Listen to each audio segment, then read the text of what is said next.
Chapter 6. The boat docked within 3 days, and George referred Joachim to the captain, who referred him to the board of businessmen who had commissioned the trip to Brazil. They were happy to have a navigator and hired him immediately. Over the next month, as the ship was preparing for the journey, Joachim managed to talk George into coming with them. The cargo was loaded, and the settlers were ready. After 1 month of being in port, the ship set sail. Joachim was nervous about the journey. George gave him a piece of advice. Take it day by day. Don't even think about your destination. Just think about getting from sunrise to sunset. The ship traveled down the 8 miles of the Tagus to the Atlantic and turned south to move alongside Africa before cutting west. Joachim's services were not required until that turn. He spent the days working with the crew and plotting the course on his map. George proved to be an excellent sailor and an even better cook for the crew. He would work the day until early afternoon, turn his duties over to Joachim, and take to the galley to prepare dinner. Afterwards, he and Joachim would stand out on the deck and watch as the sun hid behind the watery horizon, and the million pinholes in the dark easel above them began to show. Joachim did what he could to teach his friend about the patterns of stars. But George seemed uninterested in learning. He just enjoyed the quiet of the open seas. 2.5 weeks from port, they reached the western coast of Africa. The weather had been kind to them, and before the 3rd week was out, they turned west.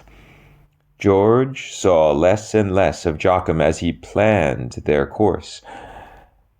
They only saw each other at meals, and frequently after, to observe the sunset. Another 2 weeks passed, and Joachim found himself telling George about the consequences that had led him to his present situation. George listened with his usual reserved manner. Then he told Joachim about himself. George was born and raised in Central Europe. His family could not afford the burden of another child, so he was turned over to the parish for guidance when he was a year old. George was raised by the clergy to be a holy man for the area, a priest, or maybe someday a cardinal. Growing up in the church had left him very much naive, but when he reached the age of 16, he witnessed the selling of forgiveness.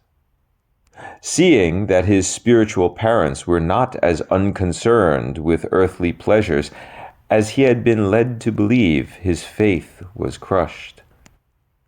When he brought this to the attention of the Monsignor, the beatings began. Soon he became the tool by which they released any hatred and aggression. At 18, he could take no more and ran away to the south and east. While he was living as a poor man in a small port town on the Mediterranean Sea, a merchant picked him up for some loading work. He worked for the merchant until he was 22. Then he crossed the Mediterranean to Spain and eventually found himself in Lisbon. Joachim didn't hear the last part of the story, as his attention was grabbed by a ship to the south heading towards them. 20 seconds later, the lookout man began shouting the warning. Pirates that had sacked the colonies in Brazil were heading north before a Spanish ship could find them. Seeing that the ship's flag was that of a trade conglomeration and not the royal colors of the Spanish Armada, they closed in for attack.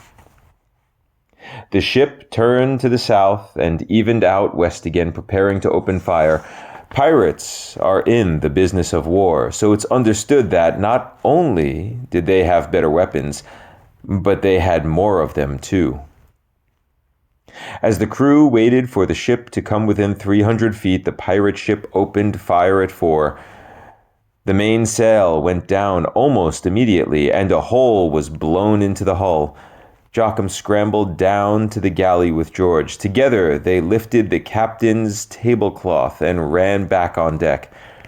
They slung the sheet over the side of the ship, and the cannon blasts stopped. The pirate ship neared, and the crew took to below deck.